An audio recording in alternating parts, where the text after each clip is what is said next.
Good morning. It's February the 18th. It's a Friday morning. Out here in the garage working on some stuff. I've got some queen mating nukes. I've got probably 10 that's already ready. And I've got 10 more to clean up.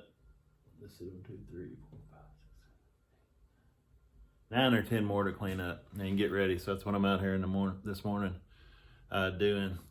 Wanted to give you a little bit of an update as to what's going on and what's been happening. I've been, the last few days, yesterday it rained all day long and it's flooded. Actually, where I got my bees at now, my bees aren't flooded, but they're on the other side of a creek, and the creek is flooded, so I can't get to them. So I'm gonna work in the garage this morning. I think the flood waters will be down by this evening. I might go out there in the morning and check them out. But the hives, when I checked them, we had a real warm day Wednesday. It was really windy Wednesday. And then Tuesday we had a really warm day. And so I got to check part of them Tuesday and the other part Wednesday. So, checked all the hives. I checked, I think, 11 down to 20. I've lost 2 that starved. I had pollen patties and sugar patties made, but didn't get them out on the hive quick enough. So I lost 2 hives. So I'm down to 20. But I checked 11 Tuesday and I checked 9. I actually moved the 9 here from the house to the property Wednesday morning, and I checked those Wednesday after they had a chance to calm down. All the hives seem to be doing pretty good. There was one that was fanning a lot. I didn't find a queen. I'm wondering if they might be queenless. And then there's one that's got a little bit small queen, but she's got brood and some other ones don't. So I don't know if that's because of the race of bees they are or what, but she seems to be doing good for a little bitty runny queen. And then there was a queen right next to her that was humongous. You can count the segments after the wings stop, and she probably had 4 segments, going on 5. She's a big queen. The little runny one next to her wasn't near as big, but she seems to be doing pretty good. But they'll probably get replaced. I think one of the things I'm gonna do this year, I need to come up with a way. I always say I'm gonna change my queens out and get some replacement queens in them, and then it seems like it never happens. But I think I'm gonna have to have a date, and I was watching somebody the other day that said they do theirs on June 1st, and that seems like a pretty good date to shoot for. So I'm gonna raise some queens, the queen mating nukes, this year, and try to change those queens out on all my queens out on June 1st, and see how that works. But I kind of come up with a schedule of getting those queens changed out, because what happens is we have intention to do it and we say we're going to do it, and then it don't get done because you're extracting honey or pulling honey off about that time. Stuff's going on. It's very hot. Life gets in the way. A lot of stuff we intend on doing doesn't seem to get done. So that's the plan for this year. But the hives look pretty good overall. They had several of them were light. They're eating the patties that I put on them. A lot of them had a lot of honey, and we're still eating on the patties, and a lot of them didn't. And we're eating pretty good. I've been experimenting with some of these patty recipes and trying to get it figured out. I've never fed this much in the course of a winter. It's been a weird fall. We didn't have any fall flow, and it was warm in December, so it's been a weird year for feeding. But I've tried to change. I didn't feed any before. I just let them go. If they couldn't sustain themselves, I would just let them go. I still got a little bit of that philosophy, but not much. But I'm feeding a lot more. Experimenting with these patties more than I ever done. I've made patties before, but never to this extent. So I'm looking to try to get my patty recipe the way that I want it. I think I've got the sugar part of it. I feed sugar patties. I've tried sugar cakes. Mountain Camp, you just pour sugar on the top bars. I think that's better than nothing, but it's not one of the better ones in my guesstimation. Sugar cakes I made sugar boards to put on there. I can feed a lot of sugar that way, and it's good for that, for having a lot of sugar. But the recipe, you just add some water, and then the best way I found was to spread it out into some pie plates and kind of pack it in there, and it'll harden up, and it's like rock. It's really hard. So I don't like it being so hard. And then the way I finally came to is a fondant. I've made fondant before, but it's a lot more easy. It's not easy to make because you got to cook it. You got to get it to a softball stage. But if you try some yourself, it's a lot better consistency. I feel like the bees can take it a lot easier. And in the hives, they like it a lot better than the sugar cakes. It's so hard, and they take it a lot quicker. So they're taking it down pretty quick. The pollen patties, I've made a 3% winter patty that I've been feeding, and they like it okay. I'll show you some of the stuff here in just a minute. And then I made a 50-50 mixture of pollen and sugar. I still don't completely understand. I guess you just need that extra sugar, but it works. But most of your recipes will be somewhere around 50-50 pollen to sugar, to granulated sugar, and then you mix that with high fructose corn syrup, or I've been mixing it with a 2-to-1 mixture and mixing it up. But the last ones I made they took them better than anything, but they got a little bit hard, and I want them a lot softer. So I'm working on how to get them softer. And then the other was just a solid, take the Ultra B powder and mix it with sugar water until you get those consistency you want out of it. And I've got some of those, and those, again, they're taken, but not as good as the 50-50 mixture. Seems to be what's working out. So I've got that in my head as the way to go. I've just got to get it to where they won't harden up as much. So I made a thinner batch last night and put some stuff in there to keep it from getting so hard, hopefully. So they'll take it better. But it's the property where I've got my bees at. I'm sure a lot of yours are the same way. It's hard to get to when it's wet and muddy. The rain has stopped, but it's gonna be super muddy. So I carry a bucket around with my feed in it, and I'll carry that up to the hives and use that and just walk up there and take my bucket and feed what needs to be fed. Several of them I marked. I started marking. One of the things I noticed, I mark a whole lot better in the springtime. I've been doing a lot in the wintertime, but I haven't been record keeping on top of my hive like I normally do.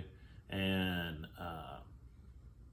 I should have been. So I know how much was fed and which colonies and all that. But I started marking my hives as I've got some of them marked that they got plenty of honey and plenty of feed on them.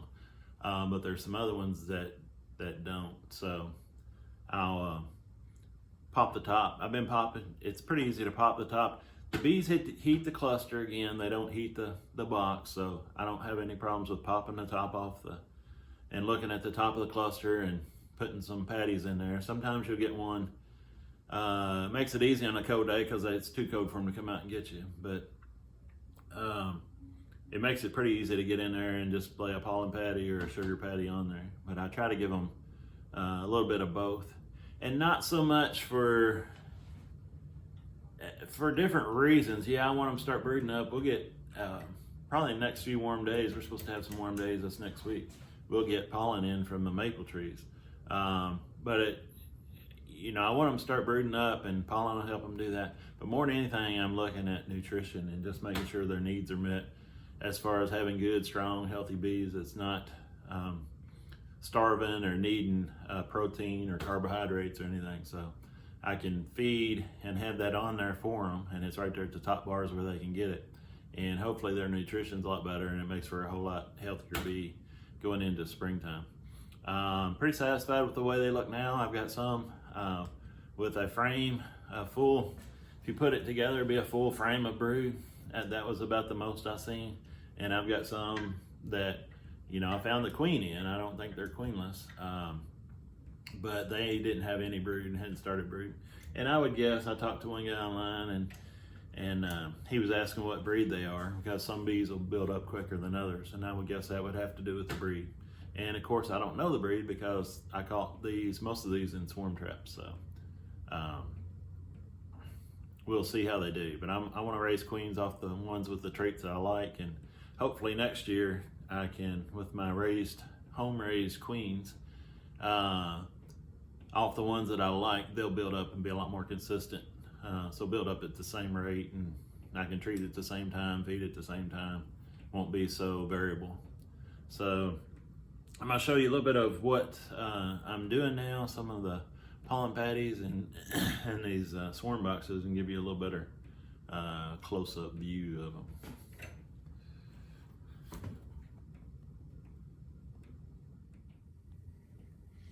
All right, this is the fondant that I made. This is what I've come to that I really like. It breaks apart pretty easy. I can lay these on the hive. So it's the right consistency though. It's not hard for the bees to take. It comes apart easy. It's the bees like something that they can eat a lot quicker. Those sugar cakes are just so hard. But you can break those apart. I've got one over here that I made last night that I haven't broke apart yet. But I'll just break it in the middle, and then I'll break it this way, and then try to make 4 patties out of that. The fondant, or let's see, I made a 3% mixture, a winter patty is what this is.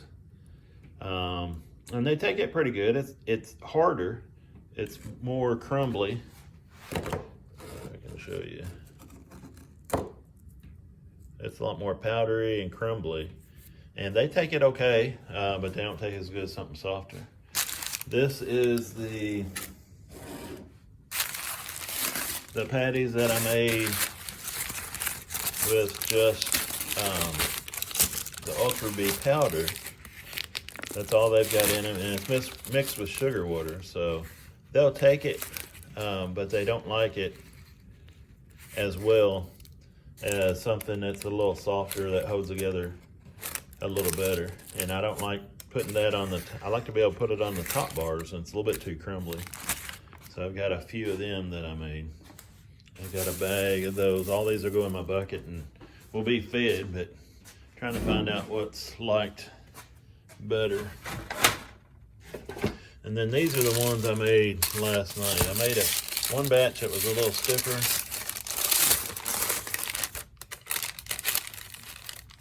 It's already starting to crack a little bit. And you can see there the consistency of that. And then I made another batch. I think these on the bottom. And these are more like peanut butter.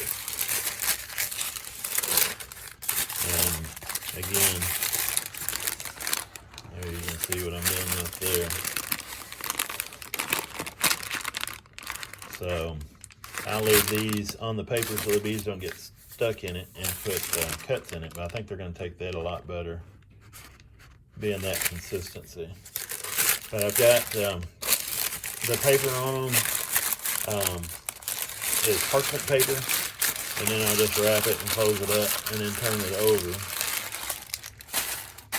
And then I'll put it in my bucket and take it out to the hives. I think those are going to be a whole lot better as far as the bees taking them. But I try to make sure every hive has a sugar cake and a pollen patty. Being it's the 18th of February and the maple pollen's about to come in. Let's see, there's some more of the fondant that I've got made up, it's a little bigger blocks. You can see the consistency of it. It takes a while to make it because you got to cook it. You got to get it at softball stage and leave it there for 20 minutes. So it takes a little bit, but the bees really take it quick. They'll start eating hoes in it right away. They really have an easy time taking it. And they take it a lot quicker than the other stuff that I've been feeding. These are,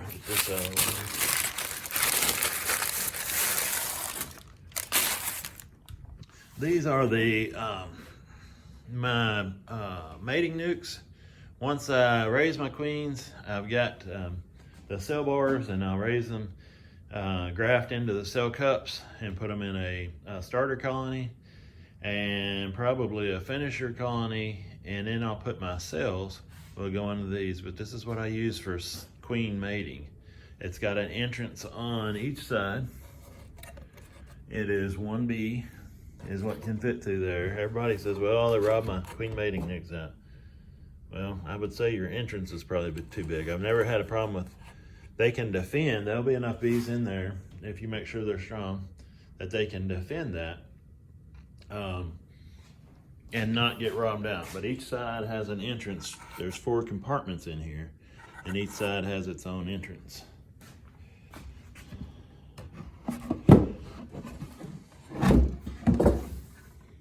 The top, just a wood top. Keep 4 pint jars for feeders. It seems to work really good. You know, there's some kind of things in beekeeping that's, beekeeping is fun altogether, but there's some things within beekeeping that's really fun to mess with. One of them is the pollen traps. Just catching bees and pollen traps. And the swarm traps is a lot of fun, and going out to people's houses, and they get excited about catching bees, and we get excited about catching bees, and it's a lot of fun. But this is another thing that's a lot of fun. You can go out and mess with these things. There's not enough bees in them. I always recommend you wear your protective equipment, at least wear a veil, but these bees are not aggressive at all. They are a lot of, you can sit down with a chair and go through these things in no time. You can find the queen in no time. Really a lot of fun to mess with them. And you can mark, these don't have any markings on them. You can mark, you know, the queen that's in it, that she's gentle or aggressive or whatever traits that you find in here. But this is where they've drawn some comb out from a few years ago. I've done this. I've raised queens several years, but it's been several years ago since I've done it. But these are a lot of fun to mess with. They got a vent hole in each side and just 3 frames in here. And you can see on these, I put nails. Not all of them have this, but I put nails so when I carry this around, the frames are set between the nails. I don't know if you can see that good or not. The frames are set between the nails, and they keep the frame spacing the way it is, and they draw them out good and thick. But it's really a lot of fun. The queens, the ideal is the queen hatches out in here from her queen cell. She goes out within 4 or 5 days on her mating flights and gets mated, and she'll come back to this box and come back for that compartment. She'll come back to this opening, which will of course be open, and fly back in here, and then start within a week or so, she'll start laying. You'll see eggs in there, and get some mated queens. But they're a lot of fun to mess with. You can put them up at a comfortable height to work, or you can put them down lower and just set a chair there and go through them. And like beekeeping, it's a lot of fun to mess with these things. But they're real simple the way they're made.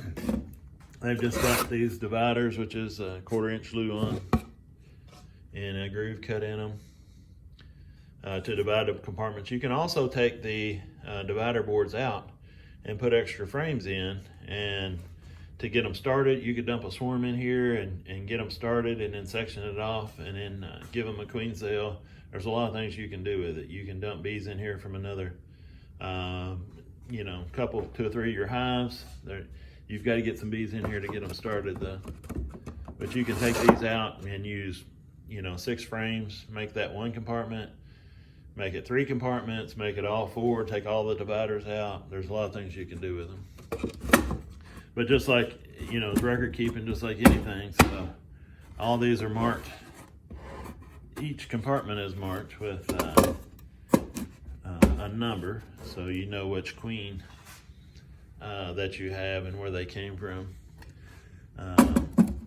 So it goes to your record keeping. Queens, very important, where they came from, what line they are, everything you know about them you can put on here. but it makes for a really cool, you know,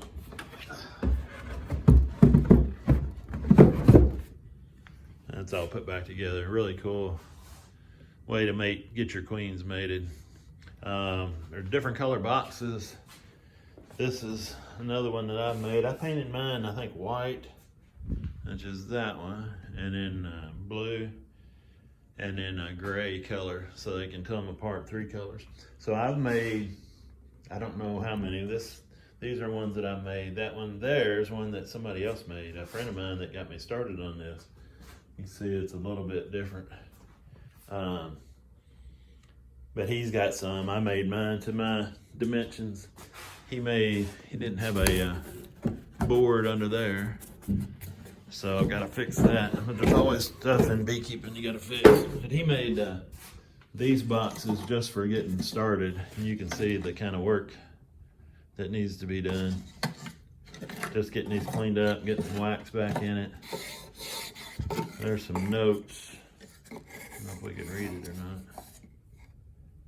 There's some notes that he made on his first queens that he's raised in the past. But you can use these boxes and stack them up. That one's the same way.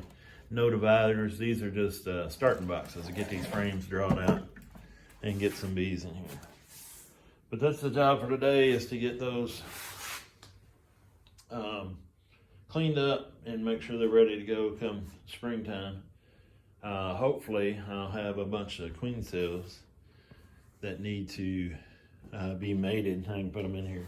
You can also, you know, if you come across swarm cells in your hives, you can cut those swarm cells out. There's some people you can make a special cage out of hardware cloth and just put a cage over one cell and let her hatch out right where she's at, and she's caged where she can't be killed. There's different ways you can get these queen cells that you don't have to graft. If you've got a hive that's fixing a swarm and it's got 20 queen cells in it, you could cut them all out and then put them in these boxes to get mated. Your best queen cells that you'll get are swarm cells. So, you know, you have some really good queens. Some people argue and say that, well, they'll be predisposed to swarming,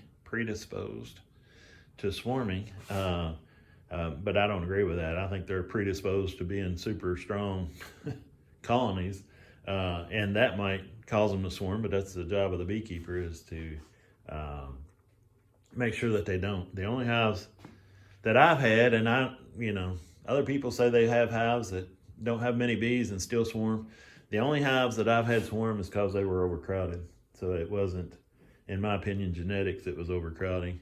And I want bees to me that tend to overcrowd are just super strong bees that do really good and don't have problems with mites and all kind of stuff that would make them weak, and are really strong bees, and that's why they swarm.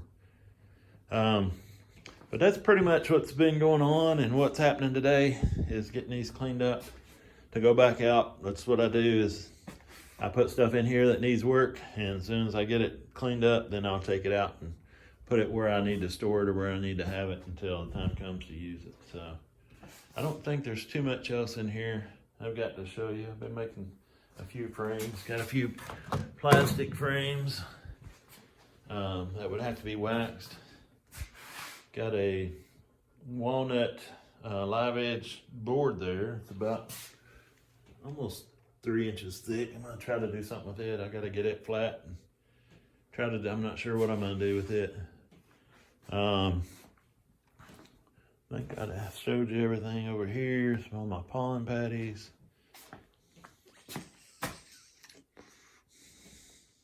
Yeah, I think that's everything. Keep a bag of sugar and my Ultra Bee. I always have it handy. Been thinking about putting out some dry pollen in a feeder. But we had, like I said, we had a couple good days. I could have put some out. But if the storms and everything coming in, I just didn't want to I don't want to waste it.